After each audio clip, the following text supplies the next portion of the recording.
அந்த வரம் தரும் வருண் மீது ஒரு வரதட்சணை புகார் இருந்து வருண்குமார் சிறையில் எல்லாம் இருந்தார் என்பது உங்களுக்கு நினைவில் இருக்கும். சிறைக்கு போனதெல்லாம் எங்களுக்கு தெரியாது. சிறைக்கு போனார், அவர் ஜாமீனில் தான் இல்லை வந்தார்.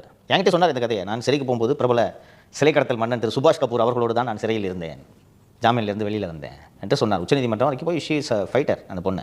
அதாவது என்னென்னா, மேரேஜ் 2 பேரும் ஒன்றா சிவில் சர்வீஸ்க்கு படிக்கிறாங்க. படிச்சுட்டு இருக்கும்போது தேவர் இன் லவ். அதுக்குள்ளே இவர் சர்வீஸ் பாஸ் பண்ணிட்டாரு, அந்த பொண்ணு சர்வீஸ் பாஸ் பண்ணல. அதுக்கு பிறகு வந்து நீ இவ்வளோ கொடுத்தா தான் நான் கல்யாணம் பண்ணுவேன்னு சொன்ன உடனே she cave dowry harassment complaint. இவர் அதுக்குள்ள ஐபிஎஸ்ல சேர்ந்துட்டதுனால இவரோட செல்வாக்கை வச்சு எஃப்ஐஆரை பதிவு பண்ண பண்ணுறாரு. அந்த பெண்ணு உச்சநீதிமன்றம் வரைக்கும் போய் அரெஸ்ட் பண்ணணும் உத்தரவு வாங்கி ஒரு ஜெயிலில் இருந்து இன்னும் அதில் சார்ஜ் பெண்டிங். அந்த வழக்கு சிபிசிஐடி விசாரணைக்கு உத்தரவிடப்படுகிறது. சிபிசிஐடி கஸ்டடியில் போய் வருண்குமாரோட ஃபோனை மாற்றிட்டார். அதே சிபிசிஐடிக்கு இப்போ இவரை நியமிக்கிறாங்கன்னா இந்த அரசோட லட்சணத்தை புரிஞ்சுக்கணும். கேட்டதுனால அது நினைவுக்கு வருது. அந்த வழக்கில் வருண்குமார்ட்டு ஒரு ஃபோனை சீஸ் பண்ணி அதில் டெஸ்ட்ரக்ஷன் ஆஃப் எவிடன்ஸுக்கு வருண்குமார் மீது இன்று வரை வழக்கு நிலுவையில் இருக்குது. தடயங்களை அழித்தார்னு. அது சிபிசிஐடி கஸ்டடியில் அந்த ஃபோன் மாறுது. அது என்னன்னா, இந்த பெண்ணு கூட உரையாடல் நடக்குது, லவ் பண்ணிட்டு இருந்தான்றதுக்கான தடயங்கள் அந்த இமெயில் அதுன்னு இருக்கு. ஃபோனை டிஸ்டர்ப் பண்ணுறாங்க. அந்த விக்டிமுக்கிட்டே இருந்து நேர்காணல் எடுத்து போட்ட ஒரே சேனல் ரெட்பிக்ஸ்.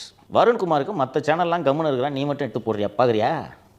இதை காரணமாக வைத்து தான் ரெட்பிக்ஸில் சோதனை நடத்தி. ஏன்னா நான் கோயம்புத்தூர் கேஸில் தான் அரெஸ்ட் ஆகிறேன்.